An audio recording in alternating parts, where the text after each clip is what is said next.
ውድ የመነጽር ቲዩ ቻናል ተከታታዮች ለዛሬ የምናየው የኢንሹራንስ አይነት ነን ላይፍ ኢንሹራንስ የሚባል ሲሆን በውስጡም 7 አይነት የኢንሹራንስ አይነቶችን የያዘ ነው። እነዚህም ሞተር ኢንሹራንስ፣ ቴፍት ወይንም ቡርግለሪ ኢንሹራንስ፣ ፋየር ኤንድ ላይቲንግ ኢንሹራንስ፣ ማሪን ኢንሹራንስ፣ አቪዬሽን ኢንሹራንስ፣ ላያቢሊቲ ኢንሹራንስ እና ፊደሊቲ ጋራንቲ ኢንሹራንስ ናቸው። ከነዚህ ውስጥ ለዛሬ ያዘጋጀውላችሁ ሶስቱን ሲሆን ሞተር ኢንሹራንስ፣ ቴፍት ኤንድ ቡርግለሪ እንዲሁም ፋየር ኤንድ ላይቲንግ ኢንሹራንስን የምናይ ይሆናል። እስከ ቪዲዮ መጨረሻ ድረስ አብራችሁን ቆዩ። እዚህ ጋር እንደሚያሳየን እንግዲህ ሞተር ኢንሹራንስ ኢዝ ኤ ታይፕ ኦፍ ኢንሹራንስ ፖሊሲ which covers your vehicle from potential risk financially ይለናል። ይህ ማለት ምን ማለት ነው? የገዛ የራሳችን መኪና ጉዳት አድርሶ ሊሆን ይችላል፣ የሰው ህይወት አጥፍቶ እንዲሁም ንብረት አውድሞ ሊሆን ይችላል። ለዚህ ብለን የምንገባው የኢንሹራንስ አይነት ሞተር ኢንሹራንስ ይባላል። በዚህ ሰዓት 3 አይነት የኢንሹራንስ ፖሊሲዎች አሉን ማለት ነው።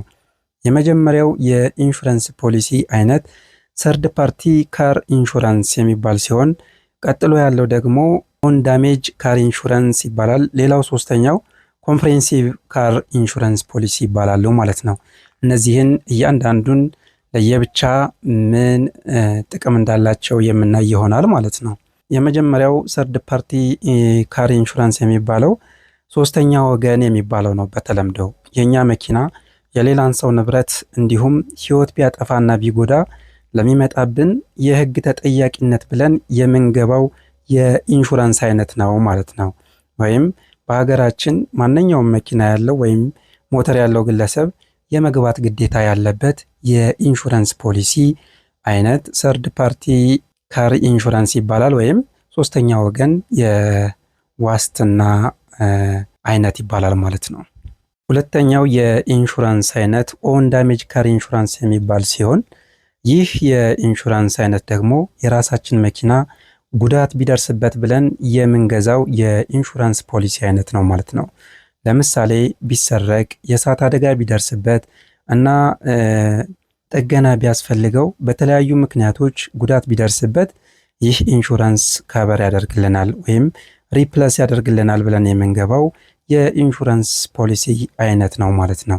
ይህ የኢንሹራንስ ፖሊሲ አይነት ኦን ዳሜጅ ካር ኢንሹራንስ ፖሊሲ ይባላል። ሶስተኛው የኢንሹራንስ ፖሊሲ አይነት ኮምፕሬሄንሲቭ ካር ኢንሹራንስ ፖሊሲ የሚባለው ነው።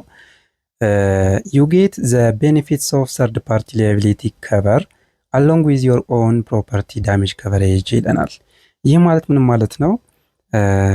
ቀደም ብለን የጠቀስናቸውን ሁለቱንም በአንድ ላይ የያዘ የኢንሹራንስ ፖሊሲ አይነት ነው ማለት ነው። ሰርድ ፓርቲን እና ኦን ዳሜጅ ካር ፖሊሲን ማለት ነው። በአጠቃላይ መኪናችን ጉዳት ቢደርስበትም ወይም ጉዳት ቢያደርስ በዚህ የኢንሹራንስ አይነት የሚሸፈን ይሆናል ማለት ነው። ቴፍት ኦር ቡርግለሪ ኢንሹራንስ የሚባል የኢንሹራንስ አይነት አለ።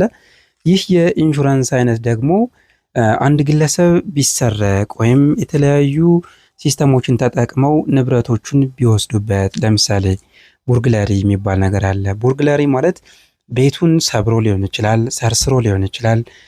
የተለያዩ ቴክኒኮቹን በመጠቀም ንብረቱን ከወሰደበት ቡርግለሪ ይባላል። ሌላኛው ደግሞ ሮበሪ ይባላል። ሮበሪ ኃይልን በመጠቀም ኢንቴንሽናሊ መሳሪያ ይዞ ሊሆን ይችላል።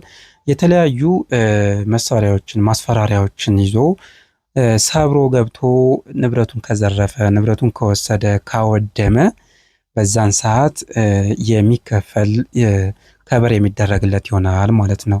በዚህን ሰዓት ግን ቴፍት ላይ ኤክስክሉድ የሚደረጉ አንዳንድ ነገሮች አሉ። ለምሳሌ ገንዘብ በቀላሉ የሚሰረቅ የሚጠፋ ነገር በመሆኑ በኢንሹራንስ ኮንትራክት ውስጥ አይካተትም፣ ኤክስክሉድ ይደረጋል ማለት ነው።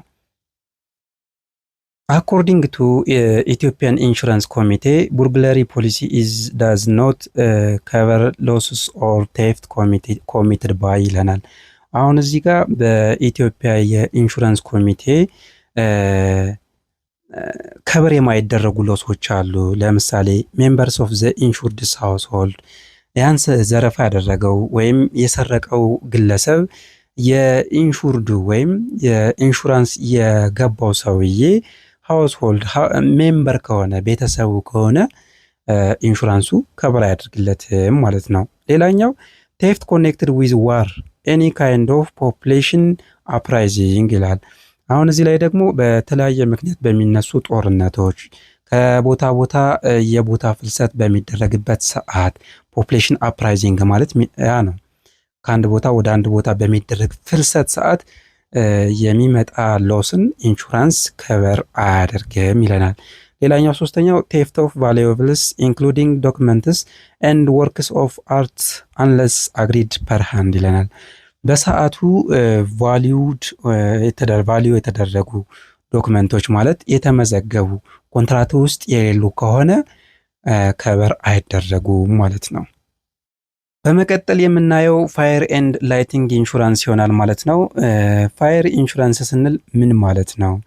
ፋየር ኢንሹራንስ ኢዝ ዲዛይንድ ቱ ኢንደሚኒፋይ ዘ ኢንሹርድ ፎር ሎስስ ኦፍ ኦር ዳሜጅ ቱ ቢልዲንግስ ኤንድ ፐርሰናል ፕሮፐርቲ ባይ ፋየር ላይቲንግ ዊንድ ስቶርም ሄል ኤክስፕሎዥን ኤንድ ቫስት አሬይ ኦፍ አዘር ፒረልስ ይለናል።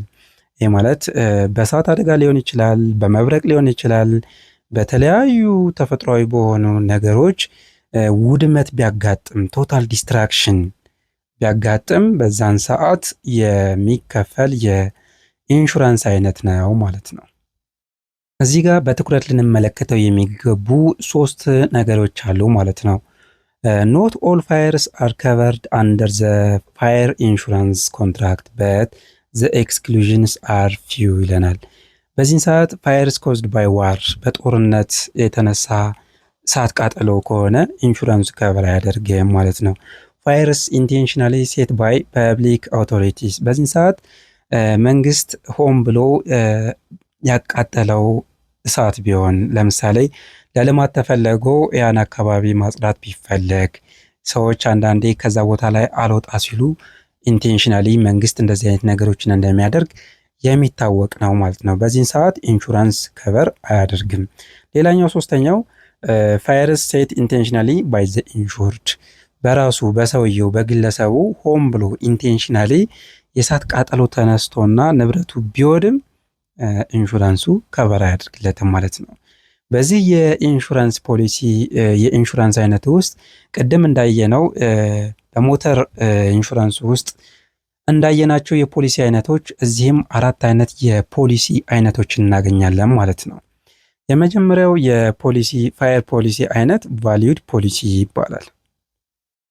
ቫሊዩድ ፖሊሲ የምንለው ያ ግለሰብ ኢንሹራንስ ውስጥ ሲገባ ወይም ኮንትራቱን ሲገዛ በንብረቱን ያስመዘገበበት ቫሊዩ በዛ ቫሊዩ ብቻ ኮምፐንሴት ይደረጋል ማለት ነው። ጉዳት ቢደርስበት ኮምፐንሴት የሚደረገው አሁን ባለው ፕራይስ ወይም አሁን ባለው ሲቹዌሽን ሳይሆን በዛው በሰዓቱ በነበረበት በተመዘገበበት የዋጋው ቫሊዩ የንብረቱ ቫሊዩ ታስቦ ኮምፐንሴት የሚደረግበት የኢንሹራንስ ፖሊሲ አይነት ነው ማለት ነው። ዛት ሚንስ ያስመዘገበው የንብረት መጠን 1 ሚሊዮን ከሆነ ከ5 ዓመታት በፊት ቢሆንና አሁን ላይ የሆነ አደጋ ቢደርስበት ኢንሹራንሱ ከቨር የሚያደርግለት ያችን የተመዘገበችውን 1 ሚሊዮን ብር ብቻ ይሆናል ማለት ነው።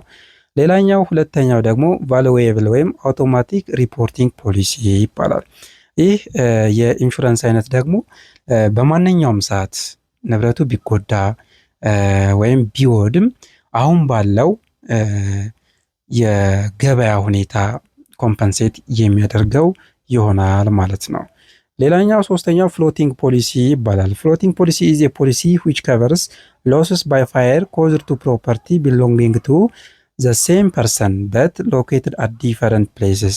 ያ ማለት አንድ ግለሰብ የተለያየ ቦታ ላይ ስቶር ሊኖረው ይችላል ማለት ነው። ዛት ሚንስ አዲስ አበባ ላይ፣ አዳማ ላይ፣ ባህር ዳር የተለያዩ ቦታዎች ላይ ስቶር ቢኖረውና ግን ለሁሉም ስቶሮቹ አንድ ኢንሹራንስ ገብቶ ከሆነ የሆነ ቦታ ላይ አንድ ጉዳት ቢያጋጥም ታሳቢ ተደርጎ ኢንሹራንሱ ከቨር የሚያደርግበት ሲስተም ፍሎቲንግ ፖሊሲ ይባላል ማለት ነው። ሌላኛው ኮምፕሬሄንሲቭ ፖሊሲ የሚባለው አራተኛው የፖሊሲ አይነት ነው። ይሄ ሁሉንም ያጠቃለለ ማለት ነው። ያ ማለት ቫሊዩድንም ቫሉዌብል ይሄ አውቶማቲኩንም ፍሎቲንጉንም ሁሉንም ዛት ሚንስ ዚስ ፎርም ኦፍ ፋየር ኢንሹራንስ ፖሊሲ ጊቭ ፉል ፕሮቴክሽን ነው። በቃ ሙሉ በሙሉ ማለት ነው። ኖት ኦንሊ አጌንስት ዘ ሪስክ ኦፍ ፋየር በት ኦል ሪሌትድ ፔርልስ ይላል። እሳት ብቻ አይደለም ሁሉንም የኢንሹራንስ አይነቶች የአጠቃለው ከብር የሚያደርግ የኢንሹራንስ አይነት ፖሊሲው ኮምፕሬሄንሲቭ ፖሊሲ ይባላል ማለት ነው። በሚቀጥለው በሌላ ቪዲዮ እስክንገናኝ ድረስ ሰላም ቆዩኝ እያልኩኝ ለቻናሉ አዲስ የሆናችሁ ላይክ፣ ሼር እንዲሁም ሰብስክራይብ በማድረግ ቤተሰብ ይሁኑ እንላለው። ሰላም።